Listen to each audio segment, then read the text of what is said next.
welcome back to the Content Bites. We're a podcast to help writers of all kinds create a thriving business and a career that they love. I'm Rachel Smith, a freelancer, content producer, and the founder of the jobs board and community Rachel's List. And I'm here with my co-host Lynn Testoni, as I am every week. I can't get the words out this week. I don't know what's wrong with me. Hi, Lynn.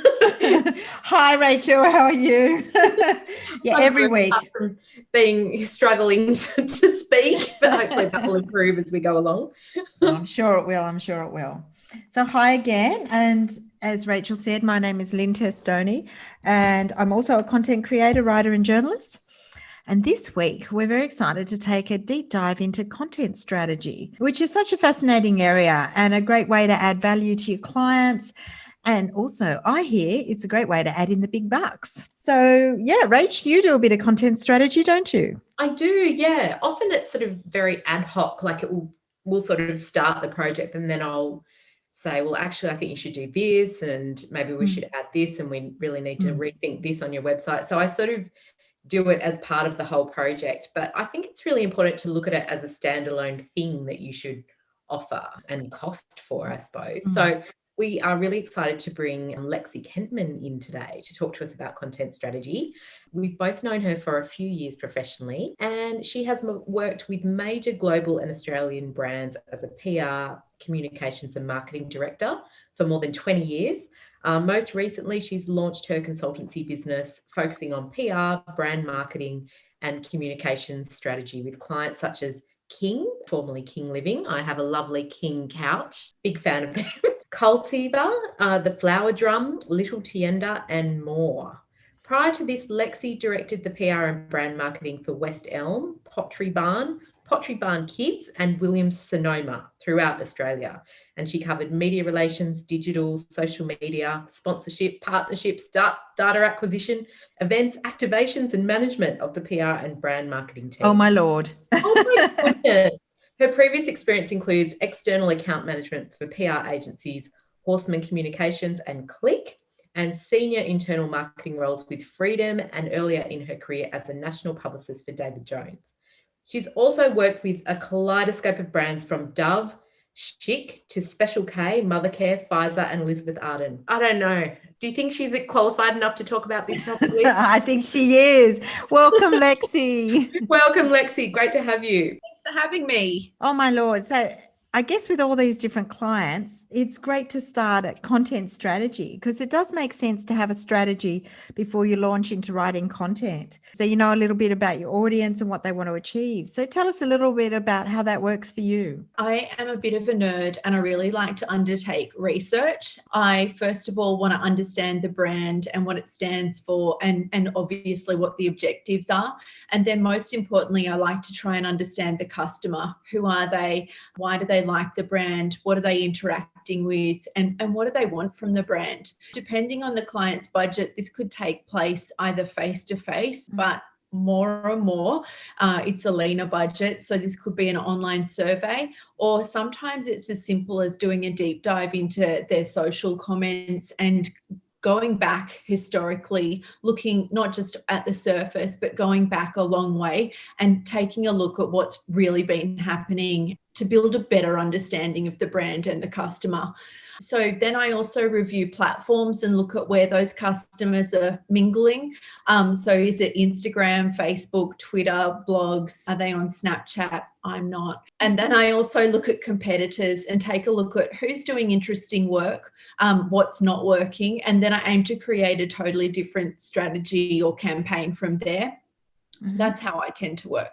Wow, that is so fascinating. I mean, would you sort of do all of that as a specific service that you would price out for the client and then do a report at the end before you even start any of the actual content side of things? Generally, I work on a retainer basis. So that allows me to have that long-term relationship with the brand and also be able to see the results. So I guess I kind of bundle it all into one package, but maybe I'm missing a trick and should be pricing it separately. Because all this stuff is long-term, because you're not going to take over, look at a brand, say, oh, they should be doing this, let's change it to this. and then it immediately changes that month. It's going to take 2 or 3 months, at least probably 6 to 12 months on average. Absolutely. Is it hard to convince clients? Do they want immediate results? I think they like the idea of changing it, but then the reality, especially if they're a heritage brand, the reality of changing it is really baby steps, and take really small wins as a big win, I find, which can be really frustrating. But with a smaller client, sometimes you get a little bit more chain, or you know what I'm trying to say, like a bit more nimble, or a bit more change averse. Like they let you freer on the rope or the leash. That's what I'm trying to say. So and I've been really lucky. I work with a small fashion brand called Montaigne, and the woman that owns that, Kate, has let me basically have carte blanche on the brand and gone, you know what you're doing, building a brand. I'm going to let you run with it. So I really love that. And I probably over service, but I get to see the results. I can go into the back end of the website and see if I'm doing is moving the needle or not. And that's how I really love to work, is being basically working as part of the company rather than just an outsider. I find that too, actually, because I work for lots of sort of smaller businesses who give me a bit of a free rein as well. And you can make very quick decisions. Otherwise, in a bigger brand, there's so many people signing things off, isn't there? But I quite like that with working with smaller brands, because you make the decisions and you can see things happen. Yeah. So how do you develop that trust? I mean, that's tricky, isn't it? How do you suss out if they're going to trust you, I guess, right at the beginning? That's a good question. Working it out. You show them your excellent bio. Well, you think that might work, but it's such a good question, and I really struggle with it sometimes. Like, the smaller clients tend to give me more trust. They will question things a lot, but once I give them an answer, they seem pretty satisfied with it. Whereas with some larger businesses, you can have all the data and all the information and all the everything that you need to bolster your story. But if they hear an anecdote from a store or from someone in customer service, that is what they're going to listen to rather than your numbers, basically. Mm. That is tricky. What do you do? How do you work in the sense of, when you're starting? Do you have briefing documents that you give to clients to fill out, or do you prefer face-to-face meetings right at the start? How do you do that? It really, again, depends on the client. The little clients will generally have a phone conversation, and a few of my clients we've never met in real life. It's just been via email or phone. So I'll have a conversation with them and go through what they're looking for. And then I will, because they're not experienced in the PR marketing content world, I basically create a reverse brief. And then with the bigger clients, I guess I kind of do the same thing, but we'll meet face to face and work through it. And then I like to be involved in their team meetings so that I can get a better understanding of what's happening holistically for the brand and build out from that way. But I definitely don't get those beautiful, neat briefs that we all would dream of. Can I just ask, we'll just go back a little bit for people who are listening that don't know. Can you explain what a reverse brief is? Generally, if you're taking a new client, they would write what their objectives are, an overview of what the campaign or the launch is that they're working on, the objectives, audience, a bit about their target demographic. And because my clients either aren't equipped to do that or don't have the time to do that, I'll build that based on my research. I'll build that briefing out so it becomes a reverse briefing, and then from that I'll build out my strategy based on that. But I kind of have to get them to sign that off before I start building, otherwise it could be sad for me. Mm-hmm. That sort of also just helps to make sure that you understand their problem. It's that reflecting back. I mean, I do that with content as well, say, so this is what I'm hearing, this is what I think you want, just to make sure, because sometimes they don't articulate very well, particularly if they haven't done this before. Yeah, I agree. And I think that is a really good way of just sounding out that I've got this right. Mm-hmm. Yeah. Mm-hmm. You've recently started your own consultancy, and obviously you have some really massive names, behind you. So How are you finding it getting clients now that you're in that consultancy? Is word of mouth working for you, or are you really having to work your SEO to get those leads? I don't even have a website. Okay. When I first launched as a freelancer, it was February 2020. Oh, no. Good timing. Good timing. I kind of went, I'm just going to go out on Instagram and test the waters. And overnight I had 12 leads and I was so pumped and excited. And then COVID swept in and dried up most of those leads. But I've been really fortunate to have work for that whole time. And all of my clients have come via word of mouth. So I guess over 20 years in the industry, I've built up that network of people and they've referred clients to me. So I have to stress, I do feel really lucky that I've been kept busy that entire time. And when I first started, I did have 7 clients and they were like, some of them were tiny little clients, but I nearly had a coronary because it was way too much for me. And then I've kind of, as I've moved along, found that sweet spot of how many clients can I manage. And I've become better at intuitively knowing whether a client is going to work well with me and vice versa, and being able to kind of refer them off to someone else or just kind of not even refer them off if you're reading between the lines there. Yep. Mm-hmm. So what sort of mistakes do you see companies making continually? Do you think it's people that don't trust your experience or listening to sort of their next door neighbor rather than like their marketing team or their professionals? Do you think that's a common one, or what other things? All of the above. Definitely all of the above. I've got this wealth of experience and I can come in and tell you what I believe you need to be doing based on my research and findings. But whether you want to take that on board is your own decision. And sometimes they don't. And that's super frustrating because I can see what's going to work. And a lot of the time I'm on the front line, I'm actually responding to customers and the results aren't coming through. So you create this big strategy document and then you're not able to bring it to life. It's like, oh. But another big mistake I see is a disconnect with customers. So I keep banging on about customers, but they are like, we are here, but for the grace of them. So that's the biggest one I see, not understanding their customer and not even listening or wanting to understand their customer, but just wanting to flog their product. And I think you both might be part of these Facebook groups where there's a lot of small businesses coming on saying, oh, I've been on Instagram for X amount of months and I've only got a couple of hundred followers. I don't know how to shift from there. But my advice would be slow and steady wins the race. Like that's true of social media, quality over quantity.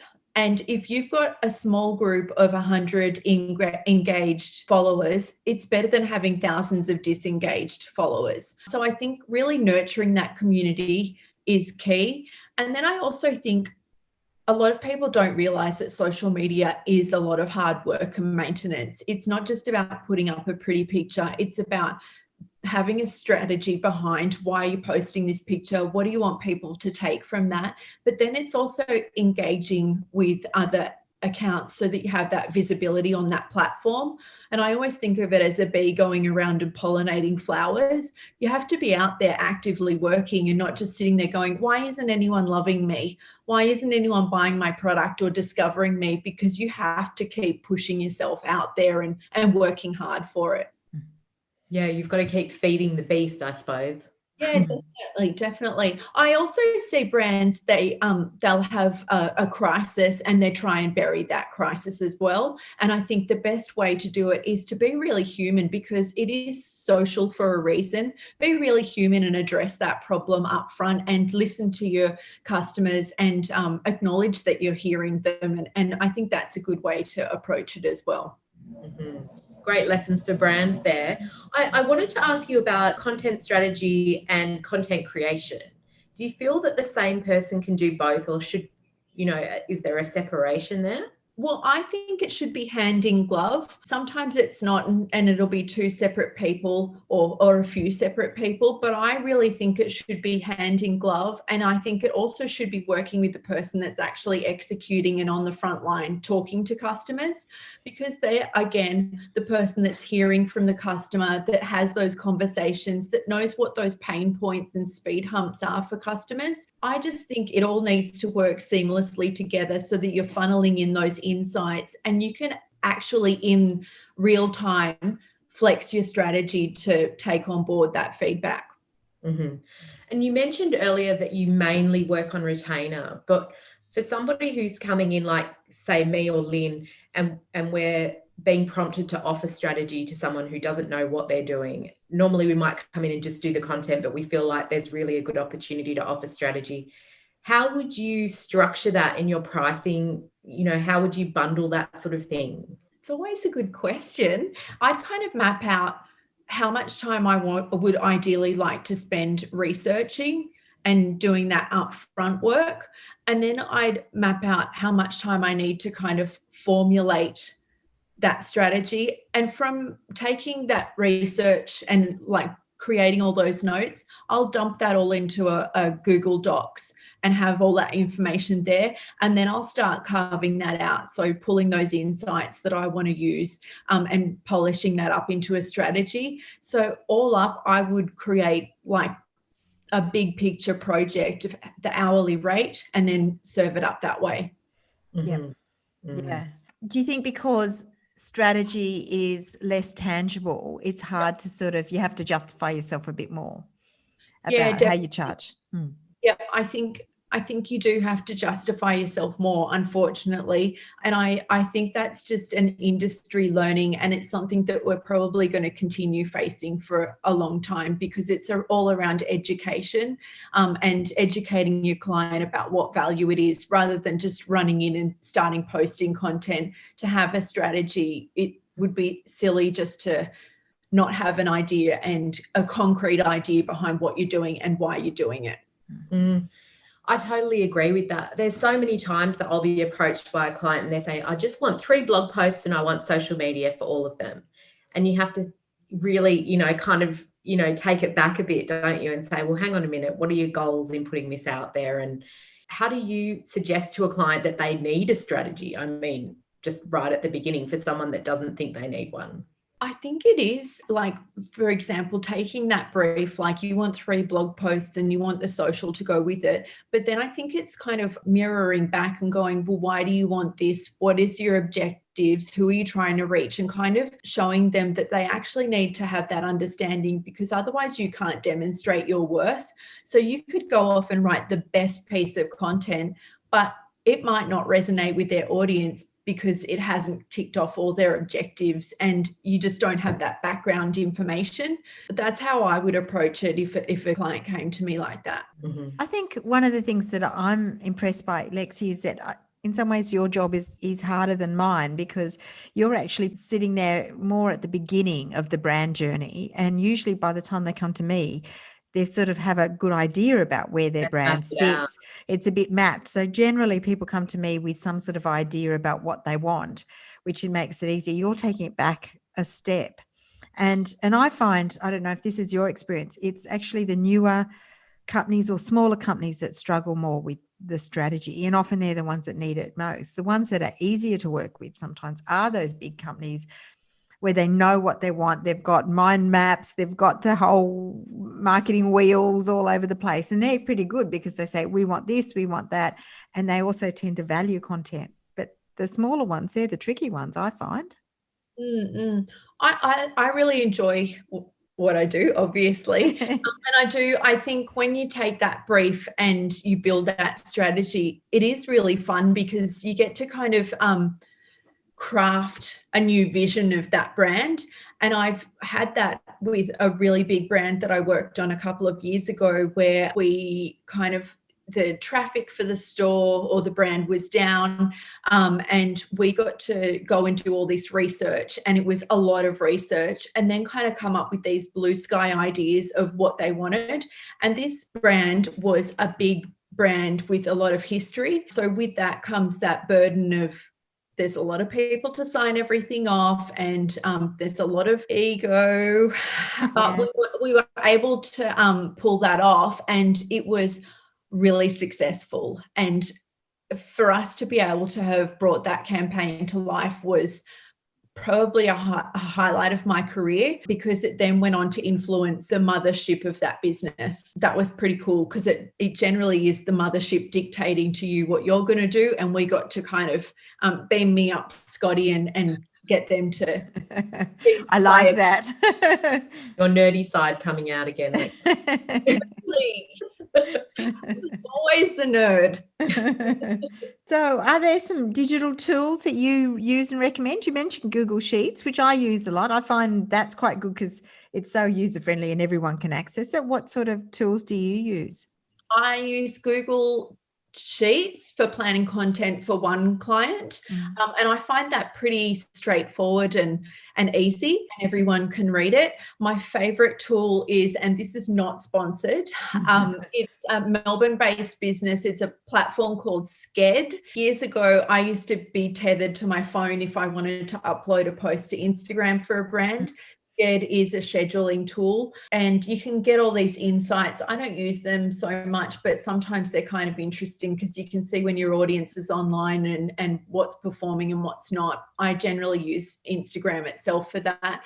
But I really love that. It's also got a really great planner function as part of it. So you can lay out your content and see what it's going to look like in the Instagram grid.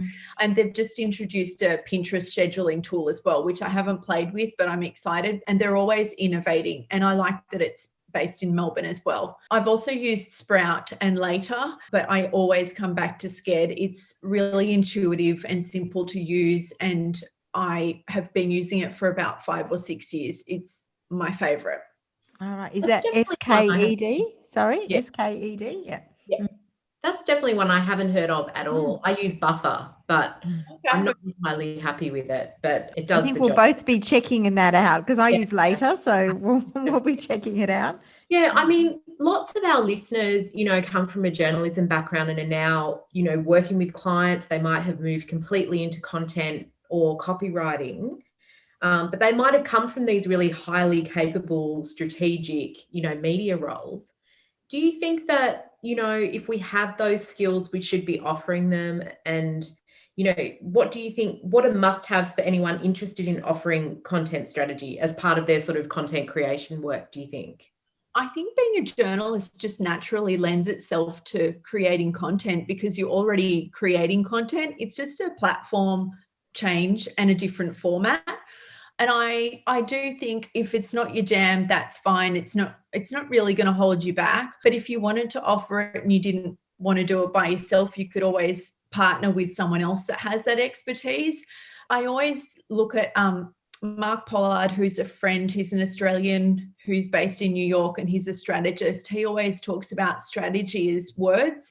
And I just love how that's been simplified, because it can feel really intimidating and scary. But once you come down to that, it is just words, and journalists have the words. So I think naturally you can just start flexing up to offer that as part of your remit. If you felt like you were a bit, you could sort of upskill a bit more on the strategy side of things, what would you suggest? How would people go about doing that? Is there any, particular courses you could do, or is it a case of just, reading some of the strategists, blogs and learning that way? Or how would you go about that? Great question. I really personally found that doing my own platform, again, nerding out, don't hold this against me, but I started a blog back in 2008, and I was one of the OG mummy bloggers. And that's how I really learned about social media and what works, what doesn't, what content resonates with my audience, how to create that community. And I think for all of us as freelancers, having like being on Instagram, being on Facebook is really helpful to build your business. And I think that can be a really good testing ground. I don't really know if doing a course is like, you can do courses till the cows come home, I think. But I just think being in the real world, and testing on yourself is as good as anything. And then maybe just starting small with a smaller brand or a smaller client that you're working with, and then growing from there. I always just think that practical experience, kind of, the universities will, like, obviously university is important, but I don't think you need to do a big course on it personally. Yeah. I totally agree with you about testing things on yourself. Like I test a lot of things, particularly for Instagram, for Rachel's list, just to see how things work and what response I get and that sort of thing. And if I find something that works really well, I'll talk to a client about trying it. And I had a really great meeting this week with a client who tried Reels for the first time. Yeah. And she sent me the most excited email and said, I can't believe the engagement I got on my first Reel. I just can't believe it. Like hundreds upon hundreds of views and comments and all this sort of stuff. Because I told her that Instagram was prioritizing Reels at the moment. And and that was really exciting. Like, I'm such a nerd about that sort of stuff too, Yeah. I think it's really fun, and it's about creating engaging, fun content and not taking yourself too seriously. And I know it is difficult to put yourself, I'm an extrovert, I'm fine with it, but for a lot of freelancers who are more introverted, it is hard putting yourself out there. But also, I think content has such a short lifespan. Within 24 hours, it's done and dusted. Like, you don't need to worry that, oh my gosh, what did I just do? The only thing is, my teenagers won't let me do Reels, so I can't test it without them knowing about it. Fair enough. I must admit, I've done a lot of website copy on my own website, which then I've found, and I've done SEO things there that I've played with that then I've given to my clients, and I think that works. Now, I was also going to ask about, do you commission writers after you develop strategies? And if you are commissioning a writer, what sort of things are you looking for in a writer? What sort of skills do they need to have? Usually I'm working solo, so I manage everything from strategy right through to execution. And for some, like I said before, some clients, I'm the one that's literally replying to customers. So it's really lean and mean. And I'm not a copywriter, but I really love writing. And that's what I studied at university. So I thrive on it. So I don't commission copywriters, but I definitely think the opportunity is there.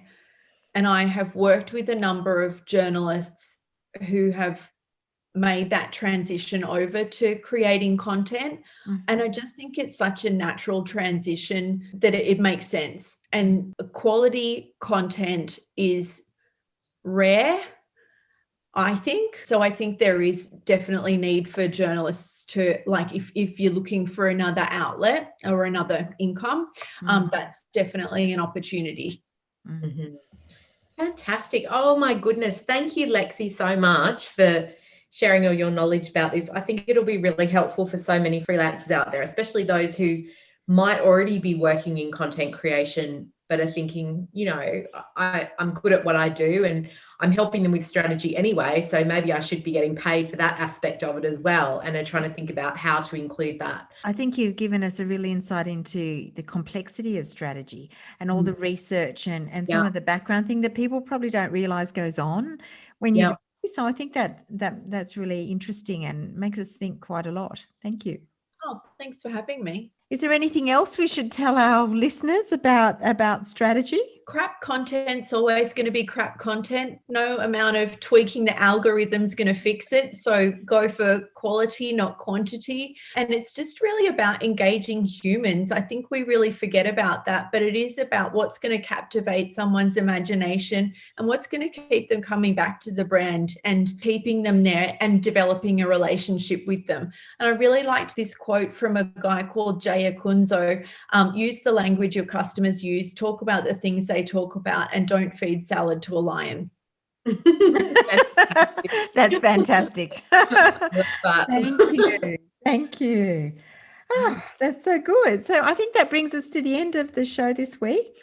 So thanks to everyone for listening. Thank you, Lexi, for joining us this week. Really appreciate it. Please, if you like the show, send us a rating, review, all those exciting things. Share it on your socials. Tag in all of us and Lexi, and we'll see you next week. Yeah, we'll pop where to find Lexi on our show notes, which you can find in the iTunes podcast app on the actual episode. So head there to find out more about content strategy and where you can connect with Lexi. And thanks again, everybody. We'll see you next week. Thank you. Bye.